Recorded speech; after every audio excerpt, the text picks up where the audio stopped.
जय श्री मद्भागवत का तीसरा अध्याय शुरू। अर्जुन ने पूछा, हे जनार्दन, यदि आपके तप से कर्म से बुद्धि श्रेष्ठ है तो केशव मुझे इस घोर कर्म में क्यों लगाते हो? मिले हुए वचनों से आप मेरे बुद्धि को भ्रम में डाल रहे हैं। निश्चय करके मुझे बतलाइए जिससे मैं कल्याण को प्राप्त हूँ। श्री कृष्ण जी बोले, हे निष्पाप अर्जुन, मैं पहले ही समझा चुका हूँ कि इस लोक में दो प्रकार की निष्ठा कही है। एक तो सांख्य वालों का ज्ञान योग और दूसरा योगियों का कर्म योग। कर्मों का प्रारंभ न करने से ही कोई निष्कर्म नहीं कहलाता और कर्मों का त्याग करके संन्यास करने से ही किसी को सिद्धि नहीं मिल जाती। मनुष्य क्षण भर भी कर्म किए बिना नहीं रह सकता। प्रकृति के गुण ही मनुष्य को कुछ ना कुछ कर्म करने में लगाते ही रहते हैं। जो अज्ञानी कर्मेंद्रियों को रोककर आत्मचिंतन करने के बहाने विषयों की चिंता करता है वह पाखंडी मिथ्याचारी कहलाता है। हे अर्जुन, जो इंद्रियों को मन से दमन कर और विषयों में प्रवृत्त ना होते देखकर उनसे कार्य लेता है वह कर्म योग का अभ्यास कहलाता है और श्रेष्ठ कहलाता है। अपने धर्म के अनुसार नियमित कर्म करो, क्योंकि कर्म के ना करने से कर्म को करना अच्छा है। बिना कर्म किए तुम्हारे शरीर का निर्वाह नहीं हो सकता है। हे कौन्तेय, यज्ञ के निमित्त किए जाने वाले कर्मों को छोड़कर जितने कर्म हैं उनके करने से मनुष्य को बंधन होता है। अतएव तुम फल की इच्छा त्याग कर यज्ञ के लिए ही कर्म करो।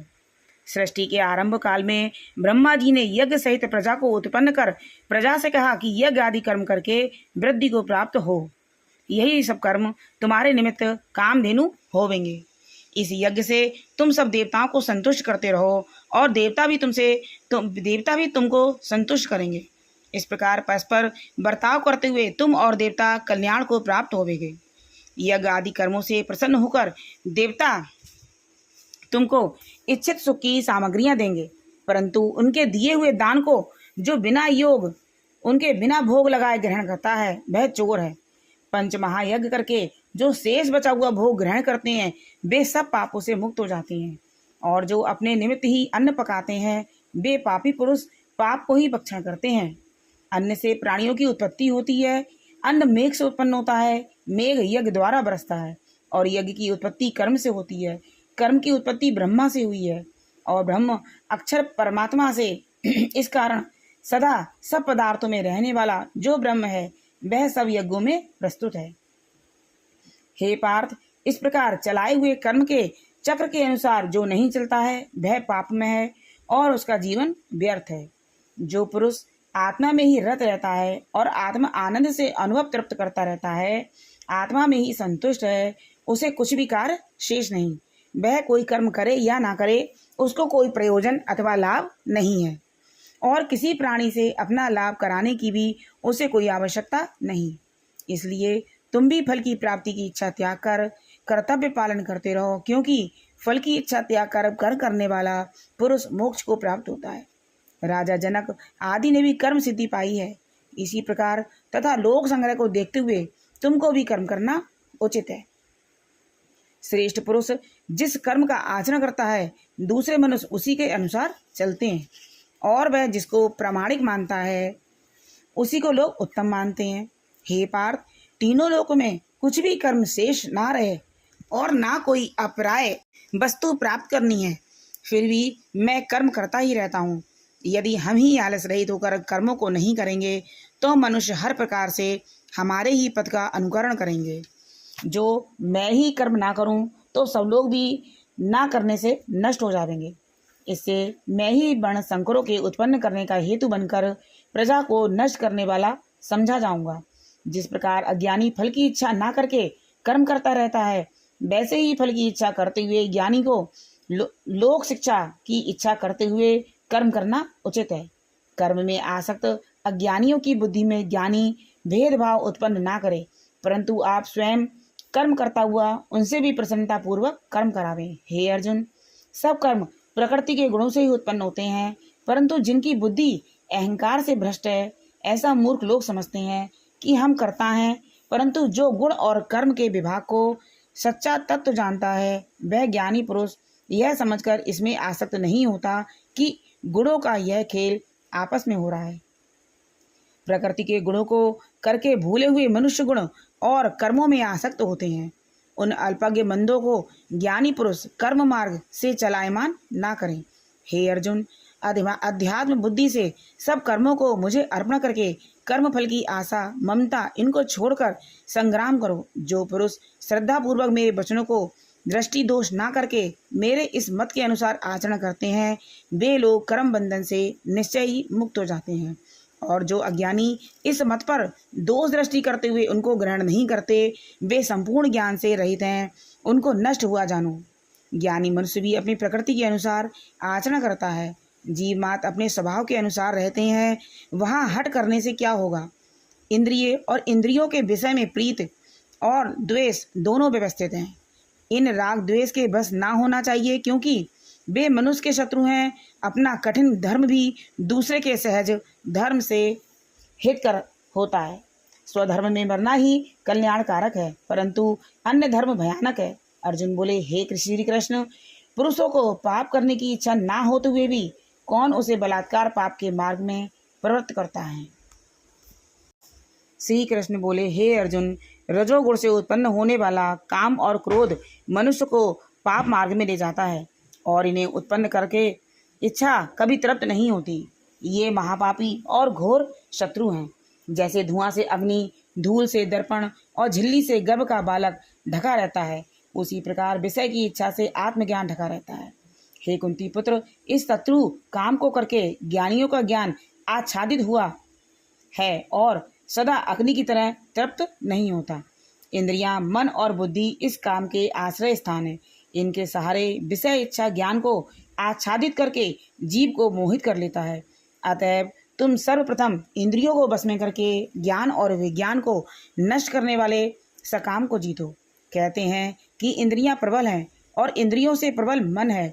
इस प्रकार जो बुद्धि से परे हैं, उस आत्मा को जानकर निश्चयात्मक बुद्धि से मन को निश्चल करके, हे महाभावों, तुम उस शत्रु को जीत लो। तीसरे अध्याय का महात्मा। नारायण जी कहते हैं, हे लक्ष्मी, एक शूद्र महामूर्ख अकेला ही एक वन में रहता था। बड़े बड़े अनर्थों से उसने बहुत सा द्रव्य इकट्ठा किया। किसी कारण से वह सब द्रव्य जाता रहा। अब वह शूद्र चिंतित रहने लगा। किसी से पूछता कि कोई ऐसा उपाय बताओ कि द्रव्य पृथ्वी में जो भी होवे मैं निकाल लूँ। किसी से कहता कि कोई अंजन बताओ जिससे नेत्रों में डालकर पृथ्वी का पदार्थ निकाल लूँ। तब किसी ने कहा, मांस मत खाया पिया कर। वह वहाँ खोटा कर्म करने लगा। एक दिन धन की लालसा से चोरी करने लगा। चोरी करने गया, रास्ते में चोरों ने उसे मार दिया। अदंतर उसे एक प्रेत की योनि पाई। उस योनि में उसे बड़ा दुख हुआ। एक बट वृक्ष पर रात दिन चिल्लाया करता कि कोई ऐसा है जो मुझे इस अधम देह से छुड़ावे। कुछ समय बाद शूद्र की स्त्री से पुत्र जन्मा। वह जब बड़ा हुआ तो एक दिन अपनी माता से उसने पूछा, मेरा पिता क्या व्यापार करता था और देहांत किस प्रकार हुआ। तब उसकी माता ने कहा, हे बेटा, तेरे पिता के पास बहुत धन था, पर यूं ही जाता रहा। वह धन के चले जाने से बहुत चिंतित रहने लगा। एक दिन धन की लालसा से चोरी करने गया, परंतु मार्ग में चोरों ने उसे मार डाला। तब उसने कहा, हे माता, उसकी गति कराई थी। तब माता ने कहा, नहीं। फिर पूछा, हे माता, उसकी गति करनी चाहिए। उसने कहा, अच्छी बात है। तब पंडितों से पूछने गया और प्रार्थना की, हे स्वामी, मेरा पिता एक दिशा में जाकर मृत्यु को प्राप्त हुआ है, उसका उद्धार किस प्रकार होवे। तब पंडितों ने कहा, गया जी जाकर उसकी गया करो, तब पितरों का उद्धार होगा। यह सुन उसने माता की आज्ञा लेकर गया को गमन किया। प्रयागराज का दर्शन करके फिर आगे को चला। रास्ते में एक वृक्ष के नीचे बैठा। वहाँ उसको बड़ा भय प्राप्त हुआ। वृक्ष जहाँ था जहाँ उसके पिता प्रेत की योनि को प्राप्त हुआ था, उसी जगह चोरों ने उसे मारा था। तब उस बालक ने अपना गुरु मंत्र पढ़ा। उसका एक और भी नियम था, वह एक अध्याय श्री गीता जी का भी नित्य पाठ किया करता था। उस दिन उसने गीता जी के तीसरे अध्याय का पाठ उस वृक्ष के तले बैठकर किया। वह उसके पिता ने प्रेत की योनि में सुना। सुन के उसकी प्रेत की देह छूट गई, देवदेही पाई। स्वर्ग से विमान आए। वह विमान में चढ़कर उनके सामने आया और आकर आशीर्वाद दिया और कहा, हे पुत्र, मैं तेरा पिता हूँ जो मरकर प्रेत हुआ था। तेरे इस पाठ करने से मेरी यह देवदेही हुई। अब मेरा उद्धार हुआ है। तेरी कृपा से स्वर्ग को जाता हूँ। अब तू गया जी में अपनी खुशी से जा। इतना सुनकर पुत्र ने कहा, हे पिताजी, कुछ और आज्ञा हो तो बताओ, जो मैं आपकी सेवा करूं। तब उस देवदेही ने कहा, देख मेरी 7 पीढ़ियां पितर नरक में पड़े हैं, बड़े दुखी हैं। अब तू श्री गीता जी के 3रे अध्याय का पाठ करके उनको इस दुख से मुक्ति प्रदान कर। इतना वचन कहकर वह देवदेही स्वर्ग को गई। तब बालक ने वहां 3रे अध्याय का पाठ किया, सब पितरों को पुण्य देकर वैकुंठगामी किया। तब राजा धर्मराज के पास यमदूत ने जाकर कहा, हे राजा, नरक में तो बहुत से लोग नहीं हैं, नरक में तो उजाड़ पड़ी है। जो कई जन्मों से पाप के कर्मी थे, विमानों पर बैठकर श्री ठाकुर के पार्षद ले गए। इतना कहकर, इतना सुनते ही धर्मराज उठकर खड़े हो श्री नारायण जी के पास गए। वहां जाकर धर्मराज ने हाथ जोड़कर कहा, हे त्रिलोकीनाथ, जो जीव जन्म जन्मांतर के पापी हैं, विमानों पर चढ़कर बैकुंठ को चले गए हैं, तब नरक में यातना भोगने का दंड किसको देवें। तब श्री नारायण जी ने बहुत प्रसन्न होकर कहा, हे धर्मराज, तू दुखी मत हो, तू अपने मन में बुरा मत मान। मैं तुझे एक वृतांत कहता हूँ, सो श्रवण कर। यह जो जीव पापी थे, इनका कोई पिछला धर्म उदय हुआ है, उस अपने धर्म द्वारा कई महापापी बैकुंठ को गए हैं। और यह एक आज्ञा मैं तुझसे देता हूँ, जो जीव श्री गीता जी का पाठ करे या सुने या कोई किसी को पाठ किए का फल दान करे, उन जीवों को तू कभी नरक ना देना। इतनी सुनकर धर्मराज अपनी पुरी को आए। आकर अपने यमदूतों को बुलाकर कहा, हे यमदूतों, जो प्राणी श्री गीता जी का पाठ करेगा अथवा श्रवण करे या पाठ किए का किसी को पुण्य देवे, उस प्राणी को तुम कभी नरक में मत डालना।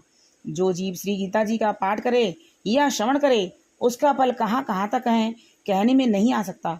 तब श्री नारायण जी ने कहा, हे लक्ष्मी, यह 3रे अध्याय का फल है, जो मैंने तेरे ताई सुनाया है और तूने सुना है। बोलो श्रीमद् भागवत गीता की जय।